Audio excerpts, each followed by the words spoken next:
Hello friends, it's Sunday morning. காலையில் ஒரு 7:30 பக்கமாக உழவர் சந்தை போகலாம் எழுந்திரிமான்னு சொன்னால், பாப்பா இன்றைக்கி ஒரு நாள் தான் லீவ், ஏமா இன்றைக்கி என்ன தொல்லை பண்ணுறேன்னு சொன்னால், ஸோ கொஞ்ச நேரம் தூங்க விட்டு ஒரு 8:30 பக்கமாக எழுப்பினேன். எழுந்திரிச்சு கொஞ்சம் பக்கத்தில் இருக்க ஃபிஷ் மார்க்கெட் மற்றமாக போயிட்டு வந்தெல்லாம் வாமான்னு சொன்னேன். ஸோ வந்தா ஸோ போய் ஒரு ஃபிஷ் மார்க்கெட்டில் ஏதாவது ஃபிஷ் வாங்கலான்னு பார்த்தா எல்லா ஃபிஷ்ஷும் இருந்தது. பட் என் கண்ணில் ஒரு புது ஃபிஷ் தெரிஞ்சுது. ஸோ என்ன ஃபிஷ்ஷுன்னு கேட்டால் பாறை மீனுன்னு சொன்னாங்க.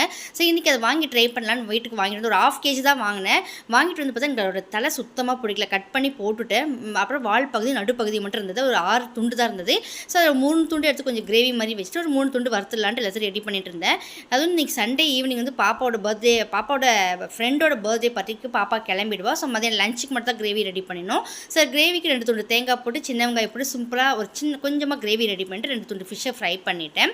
பாப்பாவை சாப்பிட்டு முடிச்சுட்டு ரொம்ப சூப்பராக இருக்குன்னு சொன்னால், இந்த மீன் பார்த்தீங்கன்னா ஐல மீன் டேஸ்ட்லேயே இருந்தது. ஸோ நல்லா தான் இருந்தது சாப்பிட்றதுக்கு. பட் வறுக்கிறத விட குழம்பு செஞ்சால் இன்னும் டேஸ்ட் அதிகமாக இருக்குது. ஸோ பாப்பா சாப்பிட்டு பர்த்டே பார்ட்டி கிளம்பிட்டு நான் கொஞ்சமாக வேலையெல்லாம் முடிச்சுட்டு அதுக்கப்புறம் வீட்டில் அப்படி இருந்தேன்.